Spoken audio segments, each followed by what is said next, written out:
విశ్వాసంలో లోతు ఉండాలి. చాలామంది అనుకున్నవి అనుకున్నట్టు జరిగితే సాక్ష్యం చెప్తారు, కానుక వేస్తారు, వారు కలిగిన దేవునికి సమర్పించుకుంటూ ఉంటారు.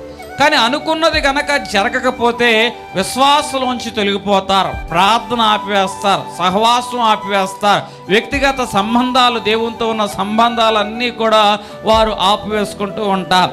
శ్రమ దినమున నువ్వు కృంగిపోయినప్పుడు మనం ఏమవుతామట? చేతగాని వాడమవుతాం. అయితే శ్రమ వచ్చినప్పుడు పౌలు గారు, నేను ఎప్పుడు బలహీనుడునో అప్పుడే నా ప్రభువునందు బలవంతుడుని. పౌలు గారు తెలుసటండి, బలహీనత వచ్చేటప్పుడల్లా పౌలు గారికి గొప్ప విశ్వాసం ఏంటంటే, అయ్యో నేను ఇంత సేవ చేస్తున్నాను, ఇంత బలహీనమైపోతున్నాను ఏమిటి, జనుల ముందు నేను ఏమైపోతాను, దేవుని యొక్క వాక్యం ప్రకటించగలుగుతానా, దేవునికి సాక్షాత్తంగా నిలవగలుగుతానా అన్న ఆందోళన రావాలి. కానీ పౌలు గారి యొక్క ఆశ ఏమిటి తెలుసా? నేను ఎప్పుడు బలహీనో. గొప్ప విశ్వాసం పౌలు గారికి వచ్చేస్తుంది. ఆ రోజే దేవుడు ఆ బలహీనతలోనే దేవుడు తన బలమును తన ప్రజల ఎదుట ప్రత్యక్షపరుచుకుంటాడని గొప్ప విశ్వాసంతో ప్రయాణం చేశాడు.